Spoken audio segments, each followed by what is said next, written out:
Hi. You know what makes it? The hairnet makes that look. You like that? That's like it's awesome. Like all you just need, you need like the face mask and the hairnet and like Here we go. all. Oh, hold on, let me turn my music off. Hey man, how you doing? Hey, you got nice music there for holding. I know it's. I searched on iTunes like 6 months ago for like the word chocolate, and it was like the only thing that came up. So Wow. it's yeah. So well, I mean, it's hold on. Let me see if I can find it. It's now going to play again. Hold on. It is in El Rison, but like it's and he's in there with like cocoa pods and the whole thing. So Huh. Cool. it's kind of cool, and it's kind of merengue-y or salsa-y or something. I don't know. Yeah. And I Latin decided that American. I'd hang with my winnower because you're in I the bean like to bar that. business. Yeah. I got a roaster behind me this way too. Now we're talking. Now you just need to send Cool. some of those over to my place to demo and maybe keep them there for a year or two. I'll see what we can do. Anyway, how you been, man? Like I don't like you were one of the last people that I saw. I think before the Yeah. world like came to an end. I think were you in San Francisco? I can't remember. You were in San Yeah. Francisco We were in San Francisco. in We March, did the show. Yeah. Crazy. and then Yeah. like my phone today like sent me pictures because I was in Okay. I went to Egypt before that, like this week in February. So my phone's like, here's looking back a year ago, and I'm like, oh yeah, that's when we used to be able to go places and do things It looks weird looking back at photos and not seeing myself in a mask. I'm like, oh man, this is weird. with other people other than your immediate family. Yeah. Yeah. No, San So I, Francisco is good. yeah, okay. So you've had to run a business through all this. Yeah. So I sort of in my lead in I said that you do a little bean to bar thing and you do a little confection thing, Hmm. but you're in Portland, We are. The Oregon, one. not Maine. Yeah. It's a beautiful city, except for this Yeah. last year with lots of protesting. Yeah. So I mean, so a lot of people don't know. I mean, tell us a little bit more about like what your business. I mean, how long have you been around? All that good stuff. Yeah. So our bean to bar we've been making chocolate for the last 7 years, 6 years, 7 years, something like that. And the confection line has been around for the last 10, 11 years. Yeah. So yeah, we got started making chocolate for fun and it just kind of grew away from us. And now we have this big retail factory. And yeah, it's just kind of this baby that keeps on growing, gets bigger and bigger. What did you do before chocolate, though? Before chocolate, was there a Nothing. world before chocolate? I have to go farther back than you, my friend. You're way younger than I am, but No, before chocolate, we had a raspberry farm up north a little bit. So we farmed raspberries and strawberries for fun. And we also, I helped my father with a general contracting firm. Yeah. And before that, it was public works, general contracting.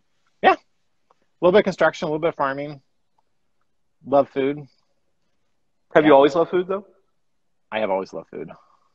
Like, what's Yeah. your earliest food memory? Earliest food memory. Uh, when we lived in California, probably eating avocados and peaches fresh off the tree. Or you want like baked food, made No, no. food made? I think one of the cool things that like food people. I don't care like how you like where you are in the food chain, right? Like Hmm. whether you're an executive chef or you're doing chocolate. I mean, I think we all have like that early memory that kind of like drags us like right to you know we're there for a reason. You know what I mean? Like whether it's that the concept of that Sunday night dinner that like too many people crammed around too small a table and too small a room, which is part of my story, right? Yeah. Like you get the back corner, you're not coming out, and you're eating for the next 4 hours because that's what Mimi and Pop Pop say, right? To eating a peach off a tree, right? I mean, like I think we all have those like along Hmm. the way, and like you know, um, and there's more than one, right? So that's one, but there's Yeah. probably a dozen of them, right? Yeah. There's Thanksgiving dinner with family. My father's side used to rent out this retreat center, and there was no one to make food for us on Thanksgiving, so we'd be always in the kitchen for a couple hours beforehand, cooking turkeys and making fresh cranberry sauce. Yeah, that time around with family and hanging out with them and eating, yeah, brings back good memories. How about you? It's funny. It's funny. Like, I think I'll digress a little. Like, one of the things that I love about chocolate, because there are a lot of things I love about chocolate, but one of the things that I love about chocolate is that it's just like, it's a really visceral experience. Like, Mm-hmm. like I remember being like 5 and like climbing up onto the counter and grabbing that box of Baker's chocolate that my mom had, Ooh.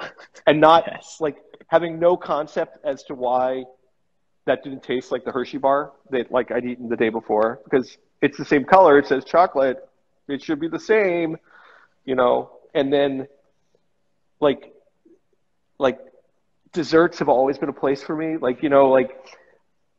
But like the reason I went back to school and I went to pastry school was because it was a dessert that I didn't even eat that I saw across the room at a Steven Starr restaurant in Philadelphia. And like, you know what I mean? And like, I think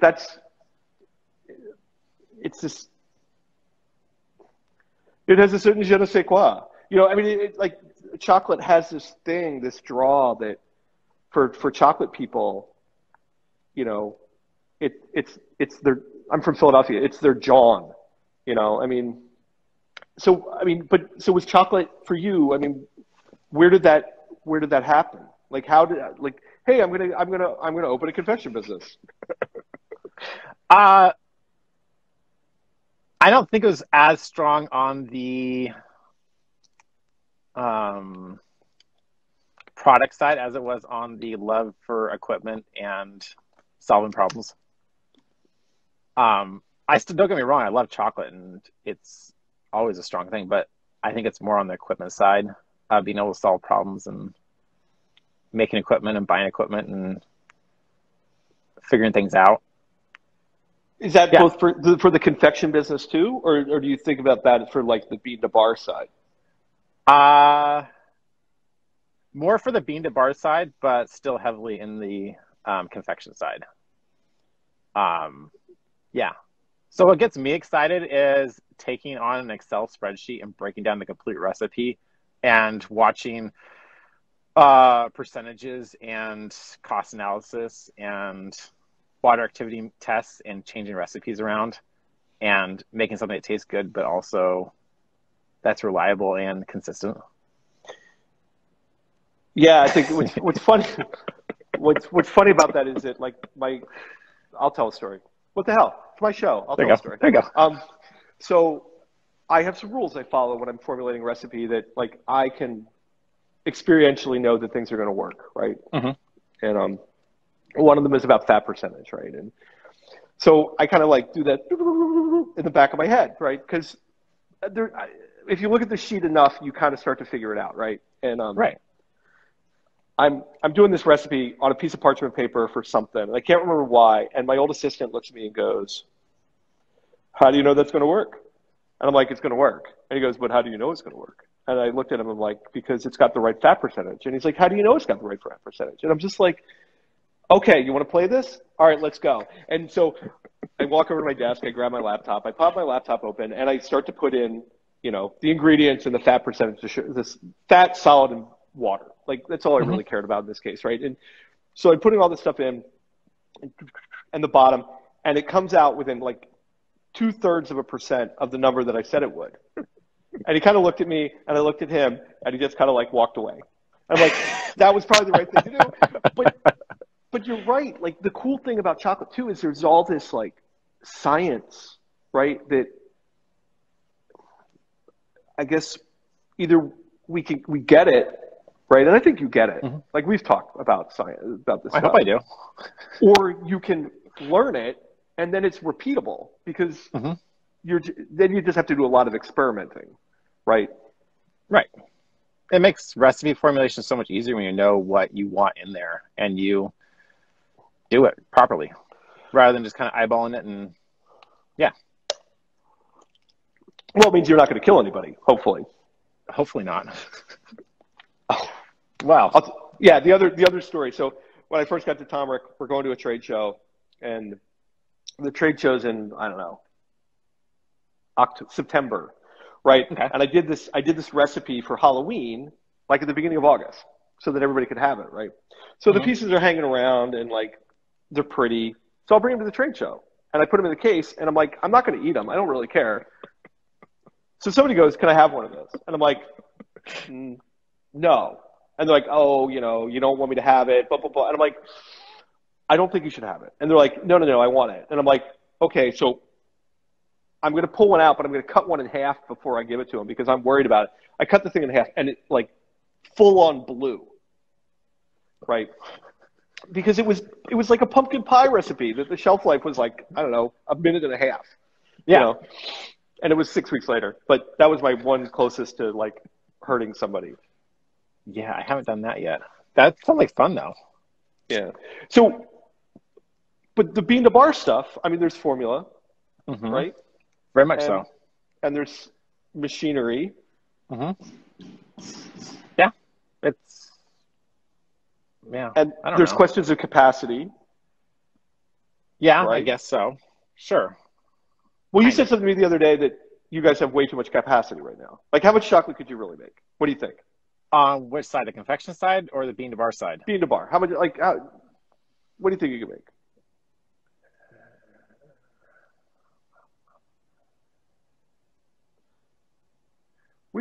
Let me see. There's By the way, so for everybody that doesn't know, Kevin just opened the spreadsheet in his head, and he's flipping over a couple pages right now. He's on one of the tabs on the bottom, and he's thinking about how much chocolate they can make. conservatively,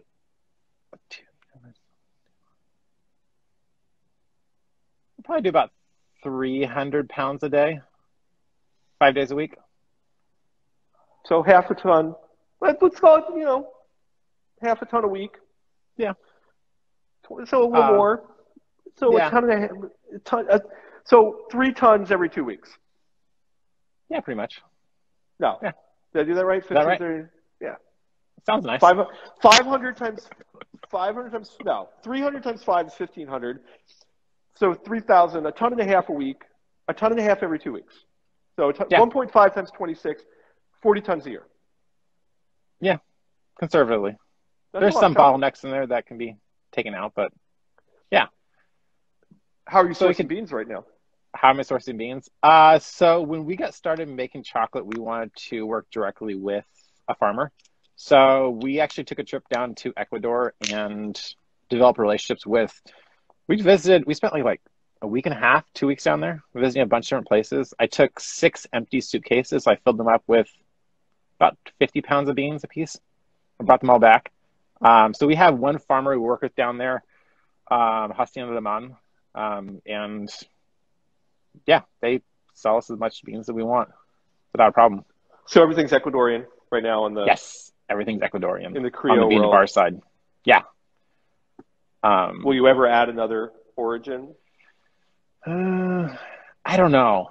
I'm not opposed to it, but that comes down to sales side. I don't really, for what I'm doing, I really don't see the demand for other origins from our customers. I just don't see it. I don't really feel like that's what they care about as much. Don't get me wrong, some companies have that and the people really care about that. But for us, I'm finding a lot more people care about inclusions and milk chocolate than they do about Tanzania and Madagascar and Belize. Yeah, I'm not opposed to it. I just don't. It has to be right. It takes a lot of work.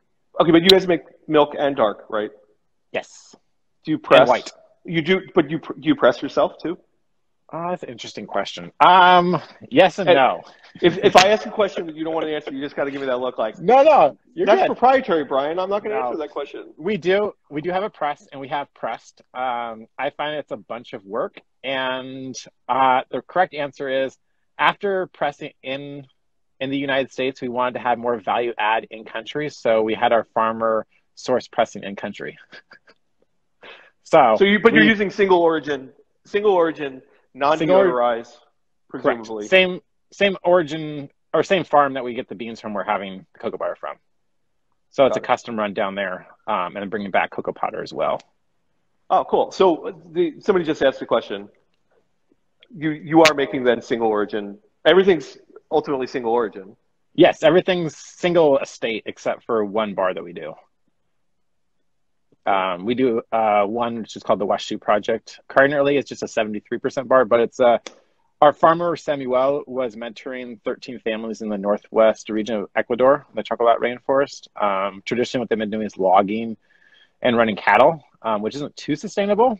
So we worked with the NGO and Samuel. So the NGO is kind of overseeing the project, and Samuel was mentoring them. He's been mentoring for the last 4 years. So it's kind of a byproduct of that. So we have that bar. We're going to turn it into a couple other inclusion bars. But that one, what did it win? Won a couple things. I think it won.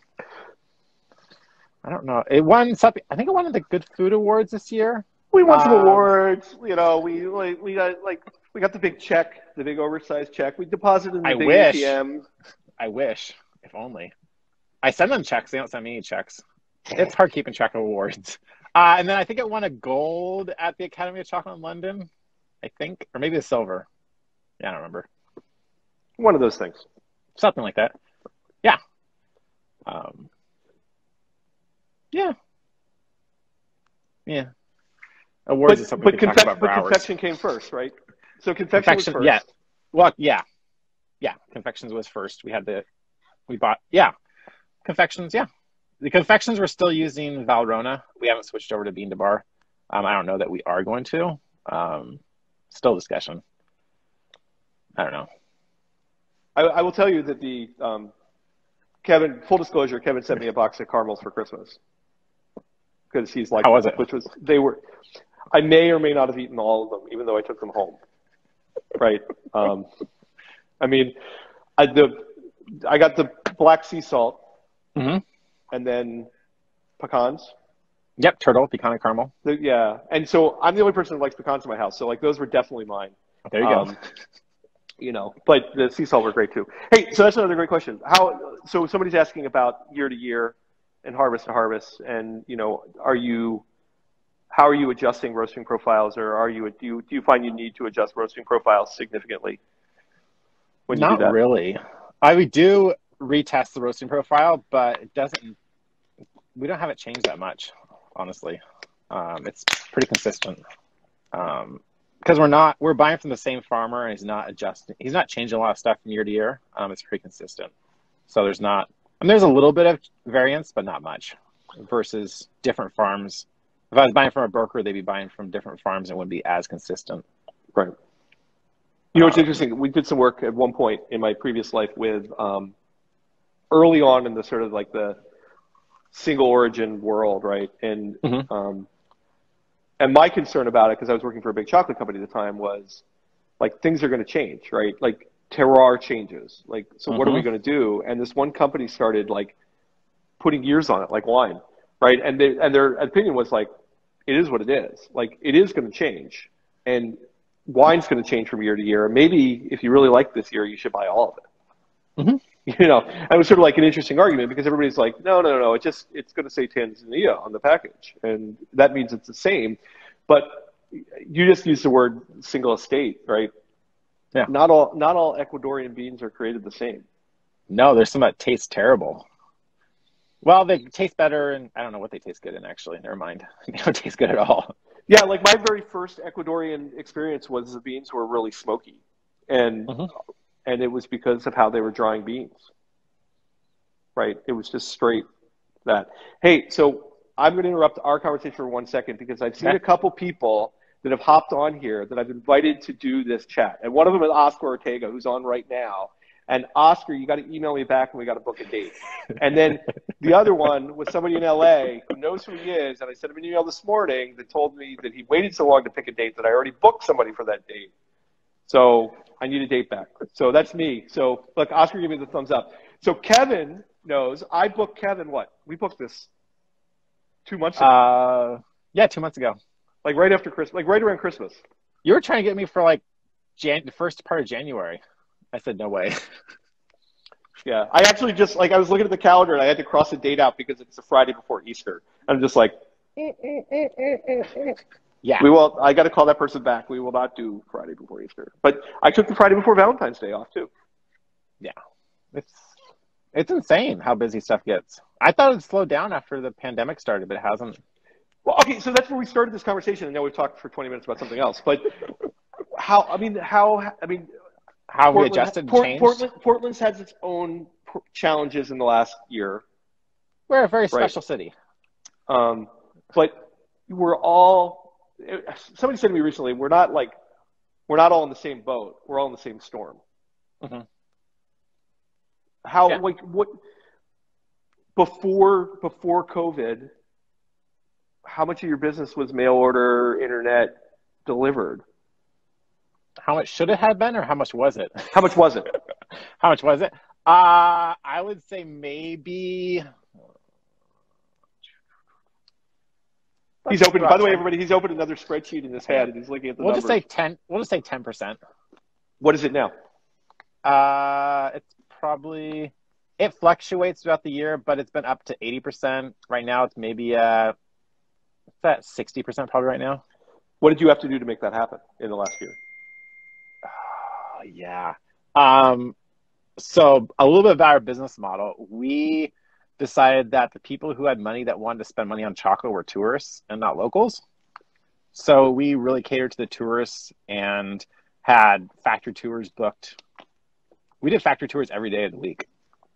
We could, yeah, we would, on Saturday, we'd have way too many people come through, but we were busy. So when we collect their email addresses, and we didn't do as much stuff as we should have done with them, but we had a steady flow of people coming through buying chocolate on vacation. Once the pandemic hit, all our tours went to zero. I refunded way too many people for tours because they weren't coming to Portland anymore. Yeah. So then we switched. We took all those email addresses and our huge mailing list that we didn't use too much, and just started emailing the heck out of people. And locals started buying online. And yeah, I mean, last year was insane. I thought it would. I held off on buying some equipment and stuff, and at the end of the year, I was trying to buy all my equipment that I held off on buying. Yeah, it was just. But I mean, it was a lot of work and a lot of changing. Yeah. I think that's the hard part. Like, so this is, I don't know how many of these we've done. It's been almost a year, right? We started this like April 1st or something. So, I've talked to 40 different, mostly people from North America. There've been a couple outliers, and mostly confectioners, but, a handful being the bar people and some other, like the corporate chef for Lindt in North America. Mm-hmm. But, people a lot like you, smaller business guys. And I think what's been interesting is that everybody's really said, hey, we've had to like pivot. It's the word everybody's using right now. You got to be nimble and be able to pivot. But our experience, I mean, in addition to this, I talk to another 10 chocolatiers a week, right? I mean, that's what I do. Mm-hmm. Like the people that have been able to, or willing to first change their business model. That's big. And then be able to change their business model have done really well. Like, did you sell out at Valentine's Day? Pretty much? Yeah, we sold out at Christmas. We sold out at Valentine's Day. We sold out at Mother's Day last year.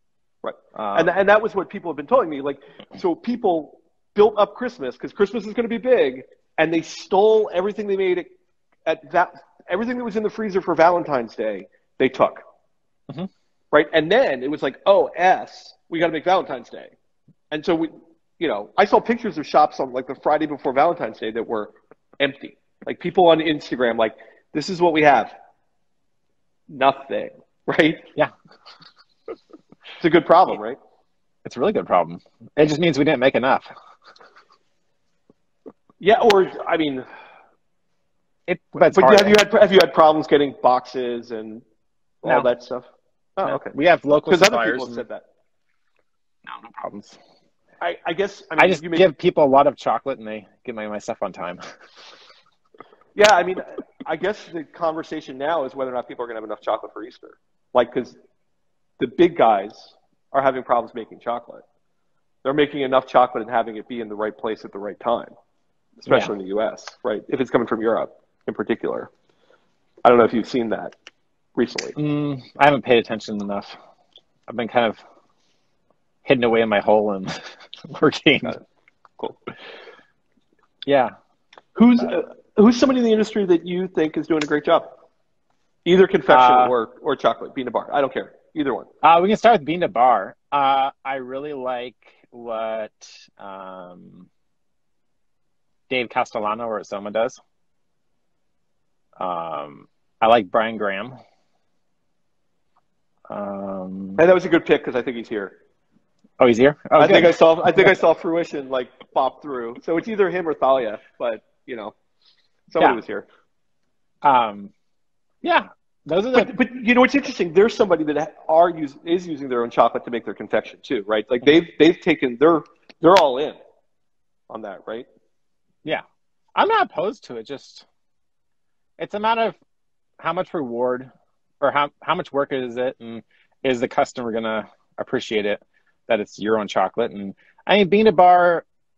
Don't get me wrong, bean to bar is awesome and I love it, but at the same time, it has its own challenges with confections.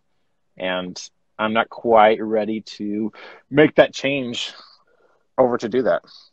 The one that comes to mind is viscosity. Yeah, you can solve that with sunflower lecithin and lots of cocoa butter, and there's solutions to everything. But it's a matter of... Well, I guess it's whether you hang your hat on that 2-ingredient chocolate conversation, right? Oh, no, definitely not. Well, you don't. But I mean, yeah, I think there are a lot of people there are a lot of people in the industry that like that's a non-negotiable for them, right? Because I'm joking. Okay, so I am in this room, right? So, I have a roaster and a winnower, and there's a pre-grind, and then there's a ball mill, and there's a conch over there, and then a temper, right? So you have all the fun tools. I do. I mean, I've got more stuff. This is just a small room. But when I make chocolate so that it works across the hall, right? I make chocolate so it's going to work on a molding line, and I can shell mold with it, and all that stuff, right? And so how do you do that? Like, well, my particle size is 25 microns. I add 4% cocoa butter, and I add 0.3 to 0.4% lecithin to everything I make. Yeah. Problem solved. Now, it's not single plantation, but, single country through a reputable broker, right? It's an NGO, so, they're doing things well. I pay a premium for beans, all the normal stuff, right? But I'm less worried about the story, right? Where there are a lot of people in that segment of the industry that the story is the first part, and then it's 2-ingredient chocolate, right? And I'll make the argument that adding cocoa butter is still 2-ingredient chocolate, but I won't dig too deep in that conversation. It's 100% 2-ingredient chocolate. You're just reducing cocoa solids. I know, but I think the argument there is that I'm taking product from one bean and I'm mixing it with sugar. Yeah.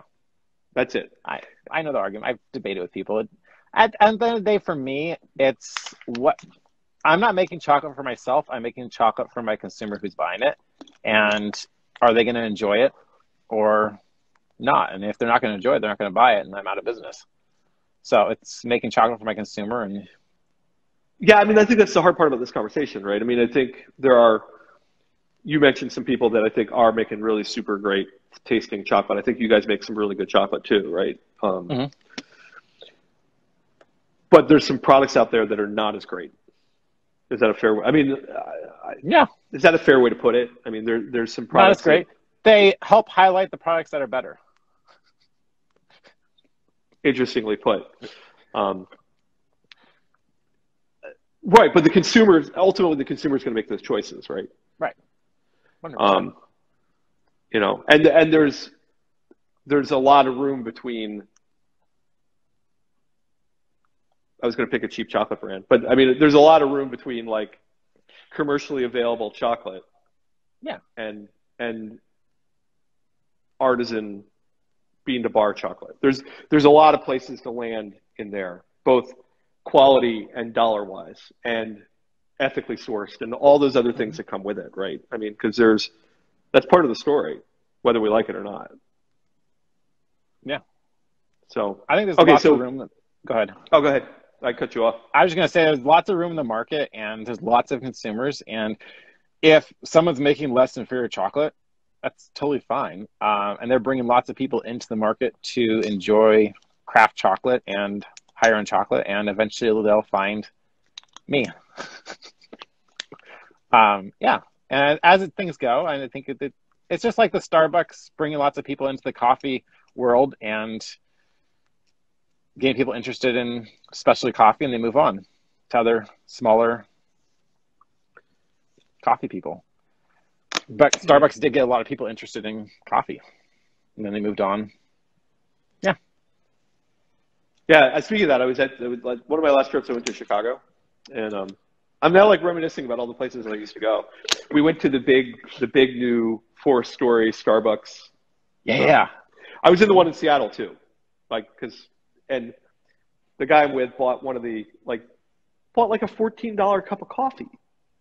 Like, yeah, I know. Like, it's like this whole system and things are like, so he orders that, and then she looks at me and goes, "Yeah, I'll get a cup of decaf pour over. It's fine. That'll be great." And she's like, "Okay," and like wandered off. Like, here's your $3 cup of coffee. I'm like, really? That should be like $1.95. I'm in Chicago. A cup of coffee should be like $1.50. Mm-hmm.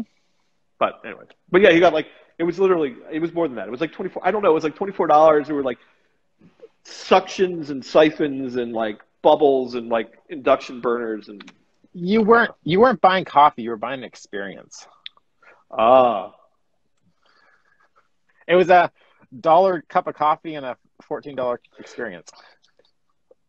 Well, but there's something about that with chocolate too, right? I mean, at the end of the day, there are grades of beans. I'm not going to say that all beans are alike, but the price difference between a super premium bean, right, and a less than super premium bean is not as great as the difference between, like, especially in the confection world, right?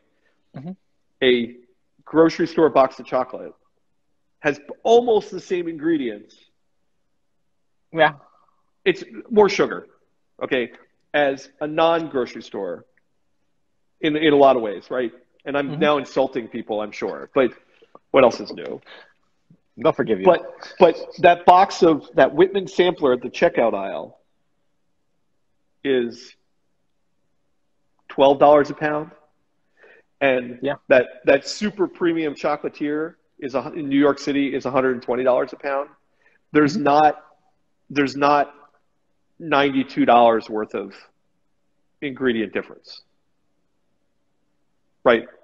There just isn't.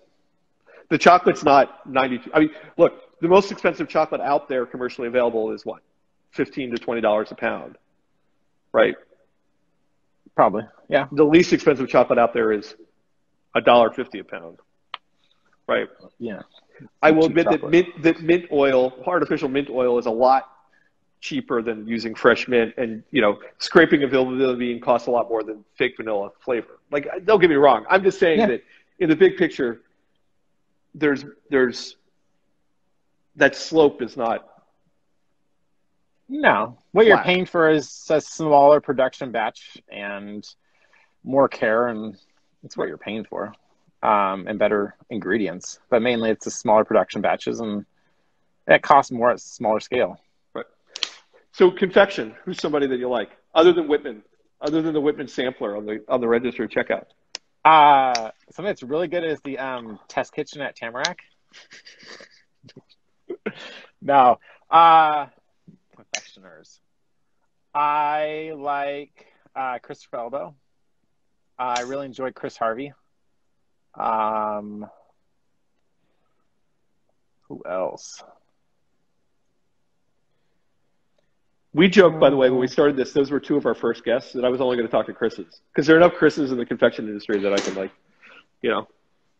I think what's cool, there's some great people, like, on the West Coast that have been there forever, right? I mean, like, Michael Riccuti, who is one of the first guys really to do artisan chocolate in this country, is still pounding it out every day, It's still actually working in his kitchen because I talked to him yesterday or Tuesday or something.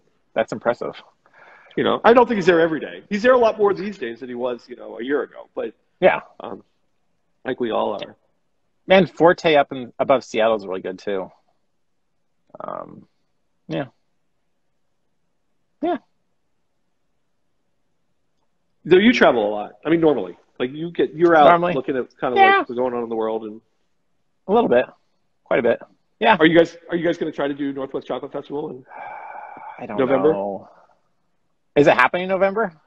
I don't know. I got a thing saying, "Hey, are you going to participate?" And I don't know that we've decided yet. That's better than me. They haven't sent me anything yet. I don't know. We'll see. It depends on how busy I am.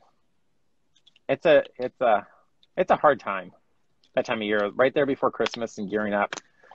We might. I'm not opposed to it. Just a matter of making sure I have enough production staff. I guess I have to make a decision in July or something like that. I have no idea yet. Are you guys going? Well, I don't know yet. I mean, I think we put the kibosh on all travel right now, and so I know that we're not traveling for another. I forget what the last edict was. What is it? We're in February. I think we're now we're not traveling. Nobody's traveling until May 1st. Like that's the new date, and then we'll look at it again. You know, at the beginning of March, and then we'll push again. I mean, some of our technicians are traveling if they can drive, or they can. We have some protocols in place about travel and then return to work and all that stuff for them.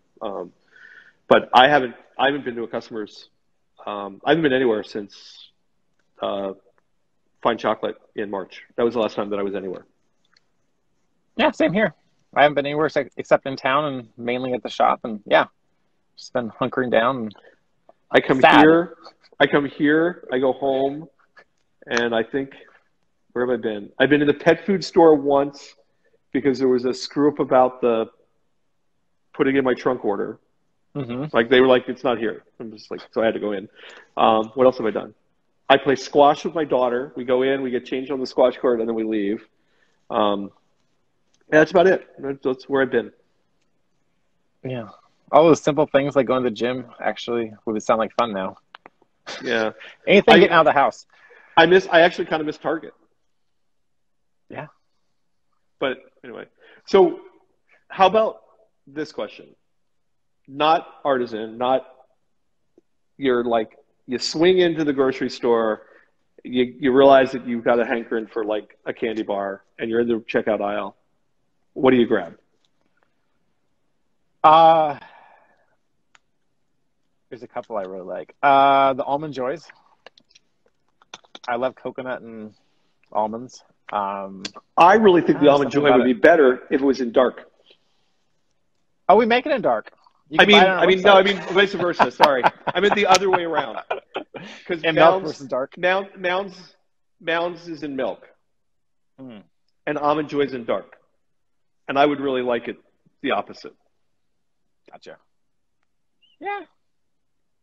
Maybe that's what we gave out for Halloween this year. Like my wife got a bag of, and it was a blend, and I ate all the Almond Joys out. Because we had like one kid.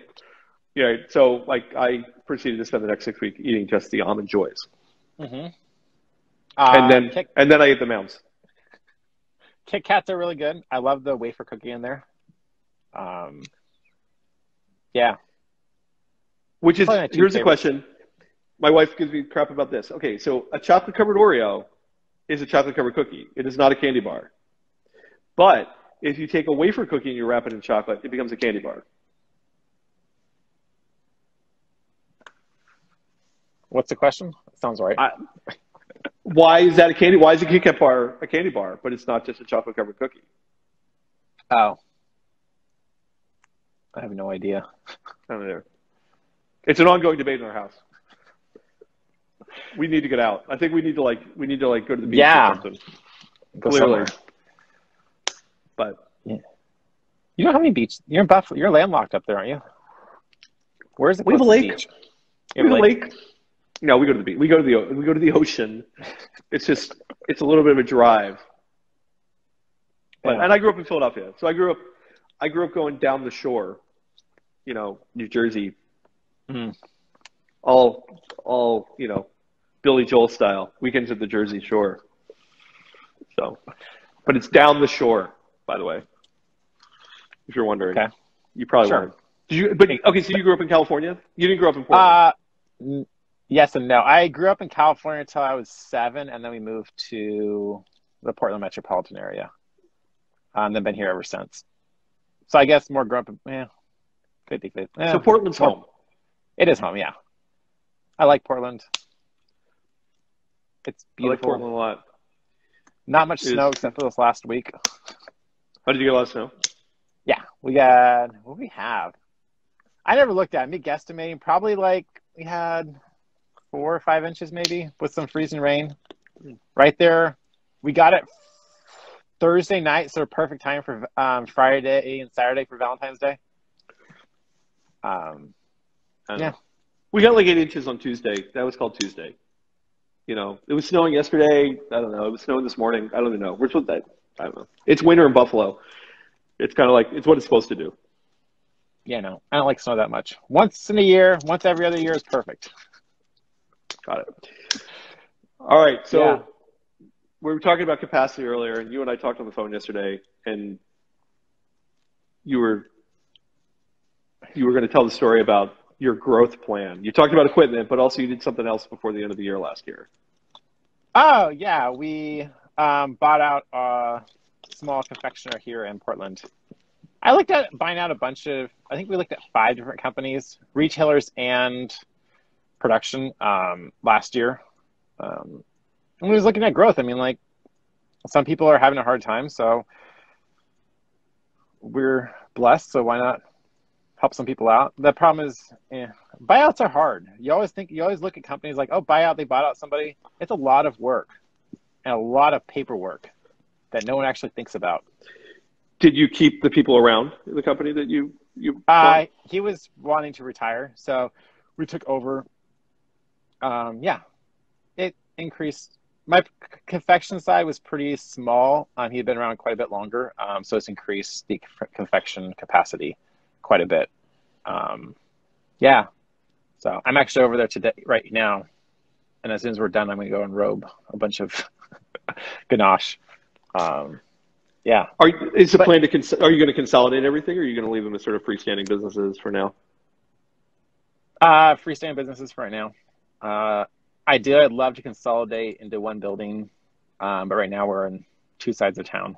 So I think last week I think I did 3 trips between the 2 places in a 3-hour period. Yeah. I do about maybe 2 or 3 years consolidate into one facility. I'm hoping. We'll see. I don't know. I'd love to, but we'll see. Someday. All right. Yeah. Because I got to ask, how's mom? Mom, she passed away November, right before end of November. Yeah. Oh, I'm sorry. So that's now an awkward moment for both of us. So I'm really sorry. She was a really fabulous human being. Thanks. No, it's fine. It was a really challenging Christmas going in. She went to hospice beginning of November, and then trying to get prepared for Christmas, and then being busy. It just was, dealing with all that, and then it was challenging. But yeah, so. Well, she was also, from our talks, she was a lot of like who you guys were culturally. Like your business was a big part. In addition to being a great set of hands that could do a lot of work and all that stuff, she was culturally, she kept you honest. She did. She was really a big part of it. She did a lot of the social media. That's why it's kind of been dead. She did all that stuff. Good partner. She was one of the business partners, and started a business with my father and mother, the 3 of us. So right. It was kind of challenging. Yeah. So it was a hard year last year. And I look back at it. I was looking at photos last year I was looking for something last night. I was looking through photos and I was like, wow, the 2020 was, it feels like 5 years ago, everything happened. It just all condensed into 1 year. Yeah, like the one of the guys here gave everybody a Christmas ornament this year that was it was a dumpster, said 2020, and it had flames licking out of it, right? And I hung it on the tree, and my daughter, my 12-year-old, was like, "That's not funny." I'm like, you know, Munch, at some point you'll understand just with how, with a little bit of perspective, just how hard the last 14, 15 months have been for everybody. And you got to laugh at it, because if you don't, it'll just eat you up inside, And we've taken a turn here in this conversation, and I think that sometimes happens around here, but I mean, it's been a really, really hard year for everybody, Yes. And back to, we're all in the same storm, and we're definitely not all in the same ship, and it makes me want to wrap my arms around the world and give it a hug, which isn't me at all. I mean, I'm definitely not the hugger. So, but Yeah. I mean, I'm glad, in spite of all that, I'm glad that you've had some business success. I'm glad that, you guys are moving forward, that you're able to, like you said, you've blessed and you're able to acquire another business. And that's exciting stuff. It is. Right now it feels overwhelming, but it's exciting and it's fun. Yeah. And outfitting the thing. I'm buying a rover today. Yeah. Not from us, apparently. No, sorry. Sorry.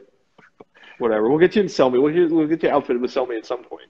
I did have a Selmy in Rober, a machine. Where'd it go? Fruition bought it. Oh, that's nice. Cool. Yeah. To go with their molding line. Yeah. It was a Selmy XE top. It was a good Rober. It just moved when we were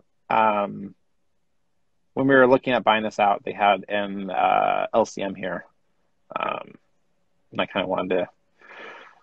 After playing with that, I kind of liked the LCM, and I didn't have room for. No, the LCM is grech great stuff. I mean, they make, LCM doesn't offend me. Like, you tell me you have LCM, I'm like, okay, Yeah. Well, cool. I'm picking up a second one for Milk Chocolate that's closing today, so that should be delivered here in the next month or two. So, yeah, Milk Chocolate's another thing that customers weren't into milk chocolate before, and after the pandemic, for some reason, a lot more demand for milk chocolate. Got it. So, yeah. Okay, so here's a question I ask everybody. I'm waving goodbye to my assistant who's going home for the weekend. So I was just waving goodbye. So I wasn't giving goodbye to you. I was waving goodbye to Beth through the glass wall. Bye, Beth.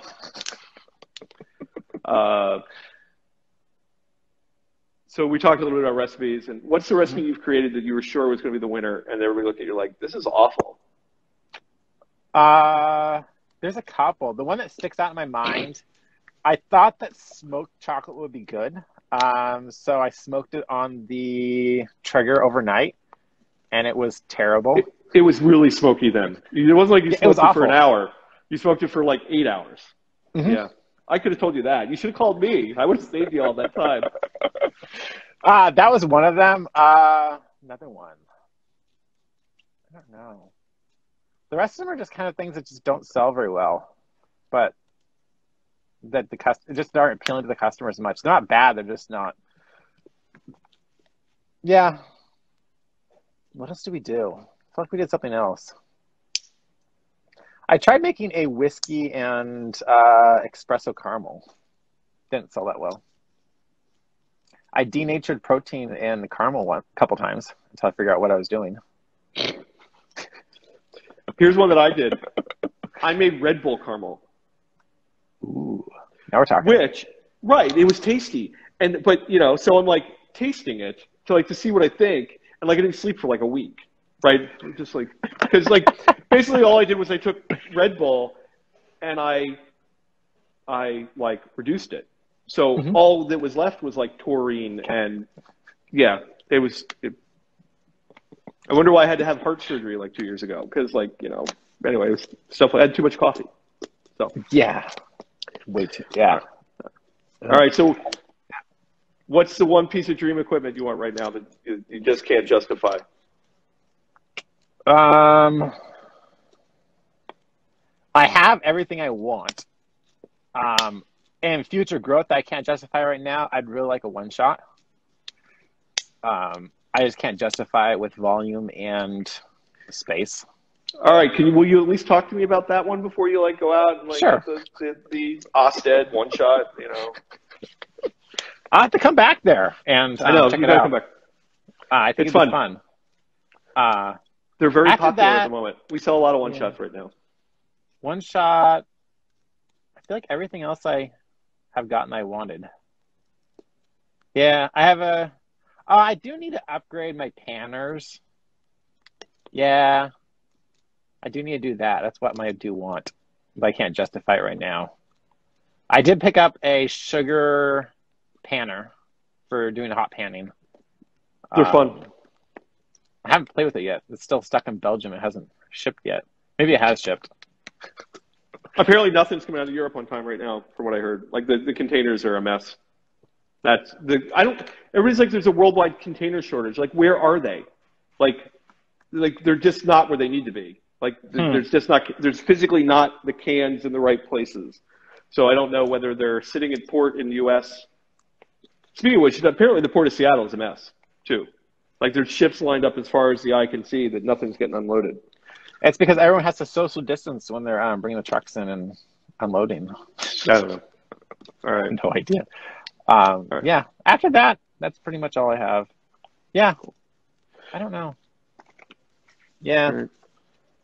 Well, Kevin, I promise. Yeah. I told you 45 minutes and we're already over. So you're fine. You found stuff to talk about. You were concerned. You weren't gonna have anything to say. But I did bail you out. I told two of my stories. So there you go. But did you want a quick tour of my shop? Kind of. If you got, if you want to give like the 2-minute tour, we got 7 minutes before the Instagram cuts us off. All right. I'm in my storage room here. Here we go. It's a mess right now. We're remodeling. We have our LCM, Hankelman vacuum sealer. Nice. We have the Stephans. Are they vacuum? Yes, they are. We have three of them. We only have two set up right now. So the smaller one and the bigger one. You have your water activity meter. Wow, you have all. You said I have all the toys. You have all the toys.